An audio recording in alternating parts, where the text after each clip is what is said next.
அனைவருக்கும் வணக்கம். நான் அட்வொகேட் அருண்குமார். இது உங்கள் அருண் லா யூனிவர்ஸ் சேனல். இந்த சேனலை தொடர்ந்து பார்த்துட்டு வாங்க.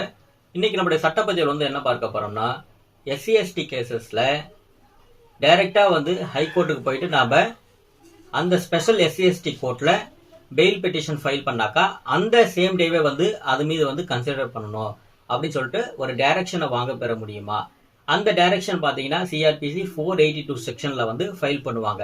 என்னன்னா ஹைகோர்ட் அந்த ஸ்பெஷல் எஸ்சி/எஸ்டி கோர்ட்ல பெயில் பெட்டிஷன் இந்த அக்யூஸ்ட் ஃபைல் பண்ணாக்கா அது மீது அந்த சேம் டே முடிவெடுக்கணும் அப்படின்னு சொல்லிட்டு ஒரு ஆர்டர் இஷ்யூ பண்ணுவாங்க. இப்ப இந்த மாதிரியான ஒரு டைரக்ஷன் எல்லா எஸ்சி/எஸ்டி வழக்குகளுக்கும் நாம வாங்க முடியுமா? அதை பற்றி தான் அந்த பதிவுல பார்க்க போறோம். இப்ப ஒரு நபர் எஸ்சி/எஸ்டி ஆக்ட்ல அந்த நபர் மீது எஃப்ஐஆர் ரிஜிஸ்டர் பண்றாங்கன்னா அவரை போலீஸ் அரெஸ்ட் பண்றதுக்கு முன்னாடி அவர் ஹைகோர்ட்டுக்கு போயிட்டு இந்த மாதிரி என் மீது இந்த மாதிரி எஃப்ஐஆர் ரிஜிஸ்டர் பண்ணியிருக்காங்க, நான் இந்த ஸ்பெஷல் எஸ்சி/எஸ்டி கோர்ட்ல பெயில் பெட்டிஷன் ஃபைல் பண்ணா அந்த சேம் டே அதன் மீது கன்சிடர் பண்ணணும் அப்படின்னு சொல்லிட்டு அவர் ஒரு டைரக்ஷன் கேட்பாரு. இந்த மாதிரியான ஒரு டைரக்ஷன் கேட்கும்போது, ஏன்னா எஸ்சி/எஸ்டி ஆக்ட்ல ஆன்டிசிபேட்டரி பெயில் கிடையாதுன்றதுனால இந்த மாதிரியான ஒரு உத்தரவுகளை ஹைகோர்ட்ல பெறுவார்கள். இப்ப இந்த உத்தரவு பெறப்படும் போது முக்கியமாக எஸ்சி/எஸ்டி ஆக்ட் 1989க்கு அப்புறம் 2015ல அமெண்ட்மெண்ட் பண்ணாங்க இந்த எஸ்சி/எஸ்டி ஆக்ட்ல. அதன் பிரகாரம் பார்க்கும்போது செக்ஷன் 15A கிளாஸ் 3ல என்ன சொல்லியிருப்பாங்கன்னா, இப்ப அந்த எஸ்சி/எஸ்டி ஆக்ட்ல பாதிக்கப்பட்ட நபர் இருக்காரு இல்லையா, அந்த புகார்தாரர், அவருக்கு நோட்டீஸ் கொடுக்கணும்னு சொல்லிட்டு இந்த கிளாஸ் 3ல சொல்லியிருப்பாங்க. அதுக்கு அடுத்தது கிளாஸ் 5 என்ன சொல்லியிருப்பாங்கன்னா, அந்த நோட்டீஸை பெற்றுக்கொண்ட அந்த நபர் பாத்தீங்கன்னா அந்த பெயில் பெட்டிஷன் முடிவெடுக்கும் போது அந்த நபரிடம் அவர் தரப்பில் என்ன சொல்லு வருகிறார்கள், அதன் கேட்ட பிறகுதான் அந்த பெயில் பெட்டிஷன் மேல ஒரு முடிவு எடுக்கணும் அப்படின்னு சொல்லிட்டு தான் இந்த செக்ஷன் 15A கிளாஸ் 5 சொல்லியிருப்பாங்க. அப்ப ஒருவேளை அந்த பாதிக்கப்பட்ட நபர் உடல்நல சரியில்லாம இருந்தா அவருடைய டிபெண்டன்ஸ் சொல்றாங்க. இந்த டிபெண்டன்ஸ் அப்படின்னு சொல்லிட்டு யாரெல்லாம் சொல்றாங்க நம்ம பார்க்கும்போது, அந்த நபருடைய மனைவி, அவருடைய பெற்றோர்கள், அவருக்கு உடன் பிறந்தவர்கள், அவருடைய மகன்கள், மகள்கள், இவர்கள்லாம் பாத்தீங்கன்னா அவருடைய டிபெண்டன்ஸ். அப்ப அந்த டிபெண்டன்ஸ் கூட நீதிமன்றத்தில் ஆஜராகி அந்த பெயில் பெட்டிஷனுக்கு ஒரு ஆட்சேபனை தெரிவிக்கக்கூடிய அந்த உரிமை இந்த சட்டத்தில் வழிவகை வழங்கப்பட்டுள்ளது. அதுதான் பாத்தீங்கன்னா 2015ல இந்த சட்டத்தில் கொண்டு வரப்பட்ட அமெண்ட்மெண்ட். இப்ப இந்த 15A கிளாஸ் 3 and 5 எந்த ஜட்ஜ்மெண்ட்ல தெளிவா சொல்லியிருக்காங்க அப்படின்னு சொல்லிட்டு பார்க்கும்போது, ஹரிராம் பாம்பி வர்சஸ் சத்யநாராயணா, இது பாத்தீங்கன்னா 2021ல சுப்ரீம் கோர்ட் கொடுக்கப்பட்ட ஜட்ஜ்மெண்ட். இந்த ஜட்ஜ்மெண்ட்ல என்ன சொல்லியிருக்காங்கன்னா, இப்ப பாதிக்கப்பட்ட நபருக்கு அந்த அக்யூஸ்ட் பெயில் பெட்டிஷன் ஃபைல் பண்றாங்கன்னா அப்ப பாதிக்கப்பட்ட நபருக்கு அதை பற்றி தெரிவித்து அந்த அக்யூஸ்டுக்கு பெயில் விடுவதற்கு இவர்கள் ஏதேனும் ஆட்சேபனை தெரிவிக்கிறார்களா, அதை கேட்டு அதன் பின்னர் தான் அந்த பெயில் பெட்டிஷன் மேல முடிவெடுக்கணும் அப்படின்னு சொல்லிதான் இந்த வழக்குல சொல்லியிருக்காங்க. இப்ப பொதுவா ஒரு பெயில் பெட்டிஷன் மேல எப்படி ஒரு கோர்ட் முடிவெடுக்கணும் அப்படின்னு சொல்றதுக்காக நம்ம ஒரு தீர்ப்பை பார்க்கலாம். இந்த தீர்ப்பு பாத்தீங்கன்னா ரமேஷ் பவன் ரத்தோட் வர்சஸ் விஷன்பாய் ஹிராபாய் மக்கிமானா 2021ல கொடுக்கப்பட்ட ஜட்ஜ்மெண்ட்.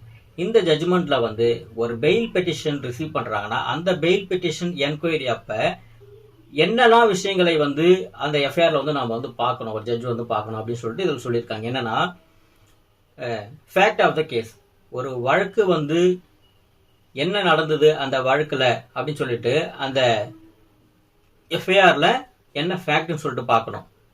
அதற்கப்புறம் நேச்சர் ஆஃப் அலிகேஷன்ஸ், அதாவது குற்றச்சாட்டு அதோடைய தன்மை என்ன, அதுக்கப்புறம் seriousness and gravity of offence, அதாவது குற்றத்தின் தன்மை என்ன, அதுக்கப்புறம் ரோல் ஆஃப் த அக்யூஸ்ட், அதாவது இந்த எதிரிக்கு அந்த குற்ற சம்பவத்தில் என்ன பங்கு உள்ளது, இவர் அந்த குற்ற சம்பவத்தில் இவர் என்ன குற்றம் செய்தார் என்ற இந்த 4 விஷயத்தை பார்த்த பிறகுதான் ஒவ்வொரு பெயில் அப்ளிகேஷன் மீதும் கோர்ட் ஒரு முடிவெடுக்கணும் என்று இந்த வழக்கில் சொல்லியுள்ளார்கள். இப்ப அடுத்தது பார்க்கும்போது, இப்ப இந்த மாதிரி நம்ம அந்த ஹரிராம் கேஸ்ல பார்த்திருப்போம். இதற்கு அப்புறம் பார்க்கும்போது அந்த செக்ஷன் 15A கிளாஸ் 3 and 5ல கிளாஸ் 3ல நோட்டீஸ் அனுப்பி கிளாஸ் 5ல அவங்க என்ன சொல்றாங்க அப்படின்னு சொல்லிட்டு கேட்ட பிறகுதான் வந்து முடிவெடுக்க வேண்டும் என்று நாம வந்து அந்த 2015ல எஸ்சிஎஸ்டி ஆக்ட்ல கொண்டு வரப்பட்ட அமெண்ட்மெண்ட்ல வந்து சொன்னதை இந்த ஹரிராம் ஜட்ஜ்மெண்ட்ல சுப்ரீம் கோர்ட் வந்து வலியுறுத்துறத நாம வந்து பார்த்தோம். இப்ப இந்த பிரிவுகள் வந்து மேண்டட்டரியா அல்லது வந்து டைரக்டரியா அப்படின்னு சொல்லிட்டு தான் நாம வந்து பார்க்கிறோம். இப்ப இந்த இதுக்கு வந்து ஒரு வழக்கு வந்து பார்க்கலாம்.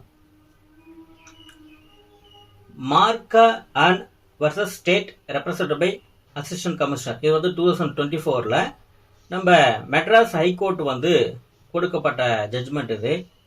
இந்த வழக்கில் பார்த்தீங்கன்னா ஜஸ்டிஸ் வந்து ஆனந்த வெங்கடேஷ் வந்து சொல்லியிருப்பாரு, இந்த எஸ்சிஎஸ்டி கேசஸ்ல டைரக்டா வந்து ஹைகோர்ட்டுக்கு வந்து அவங்க வந்து ஸ்பெஷல் எஸ்சிஎஸ்டி கோர்ட்ல ஒரு பெயில் பெட்டிஷன் ஃபைல் பண்றாங்கன்னா அன்னைக்கே வந்து அதை கன்சிடர் பண்ணோம், அந்த உத்தரவு வந்து எல்லா கேஸ்லயும் வந்து பெற முடியாதுன்றத இந்த வழக்குல வந்து சொல்லியிருப்பாரு.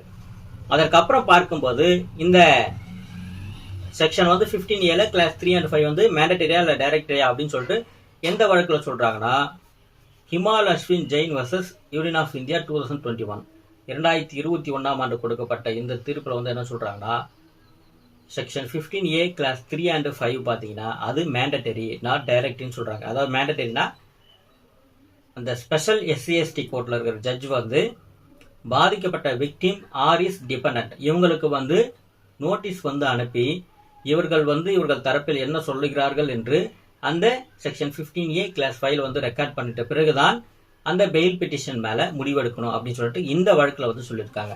அப்ப எஸ்சிஎஸ்டி ஆக்ட்ல ஒரு நபர் மீது வந்து எஃப்ஐஆர் ரெஜிஸ்டர் பண்றாங்கன்னா அந்த நபர் வந்து ஹைகோர்ட்டுக்கு வந்து போயிட்டு ஸ்பெஷல் எஸ்சிஎஸ்டி கோர்ட்ல நான் பெயில் பெட்டிஷன் ஃபைல் பண்ணாக்கா அந்த தேதியிலே வந்து அதன் மீது வந்து கன்சிடரேஷன் முடிவெடுக்கணும் அப்படின்னு சொல்ற ஒரு உத்தரவு வந்து பெறப்படும் போதும் இந்த செக்ஷன் வந்து 15A சொல்லப்பட்ட கிளாஸ் 3 and 5 வந்து ஒரு ஜட்ஜ் வந்து கம்ப்ளீட்டா வந்து ஃபாலோ பண்ணணும் அப்படின்னு சொல்லிட்டு தான் இந்த பதிவை வந்து நம்ம பார்க்கிறோம். தொடர்ந்து நம்மளுடைய அருண் லா யூனிவர்சிட்டி சேனல்ல பார்த்துட்டு வாங்க. அனைவருக்கும் நன்றி.